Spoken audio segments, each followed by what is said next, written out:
ഒരുപാട് കഷ്ടപ്പെട്ട് ഇവിടെ വരാൻ ഞാനാ നമ്പർ കൊടുത്ത ചേച്ചിക്ക്. പിന്നെ ഒത്തിരി സീരിയസ് ആവണം കേട്ടോ. എനിക്ക് ഒരുപാട് കല്യാണ ഓഫറുകളൊക്കെ വരുന്നു.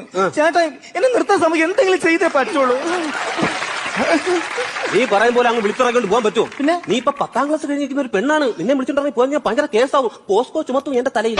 അണ്ണ എന്തോ സംസാരിക്കുന്നേ? അണ്ണ ഞാൻ 10ാം ക്ലാസ്സിൽ 5 പ്രാവശ്യം തോറ്റു. ഇപ്പൊ തന്നെ 19 വയസ്സായി. എന്റെ മൂക്കിൽ പല്ല് വരും. എവിടെയും കൊണ്ടുപോണേ കൊണ്ടുപോ. പറ എന്തെങ്കിലും പറ. നിന്നെ ഫോൺ വിളിച്ചപ്പോ ഞാൻ പറഞ്ഞായിരുന്നല്ലേ ഇന്ന് 11 മണിയാകുമ്പോ നമുക്ക് ഇവിടെ നിന്ന് പോണം. ഞാൻ നിന്നെ കൊണ്ട് പോകും. ഇന്ന് 11 മണിക്ക്. അയ്യോ എനിക്ക് പേടിയാവും. നീ പേടിക്കൊന്നും വേണ്ട, ഞാൻ നിൽക്കേണ്ടി. നീ ചുണ്ടൊന്നും ഇങ്ങനെ ഇട്ട് മരത്തല്ലേ. നീ സമാധാനപ്പെടും, ഞാൻ റെഡിയാക്കാം. 11 മണിയാകുമ്പോ ഞാൻ കാറും കൊണ്ട് വെളിയിൽ വരും. രാത്രി 11 മണിക്ക്. 11 മണിക്ക് ഞാൻ എങ്ങനെ അറിയാം ചേട്ടൻ വരുമ്പോഴത്തേക്ക്? ഞാൻ അവിടെ വന്നിട്ട് ഒരു പൂച്ചേരെ ശബ്ദം ഉണ്ടാക്കും. എങ്ങനെ? അപ്പൊ ഞാനോ? നീയും തിരിച്ചു ആ 11 മണി സമയമാണ്. കണ്ടം പൂച്ചകളും കുന്നം പൂച്ചകളൊക്കെ വേറെ വിളിക്കും. കേട്ടാ ഇറങ്ങി പോവരുത് കേട്ടാ. എന്റെ കൂടെ വരണം.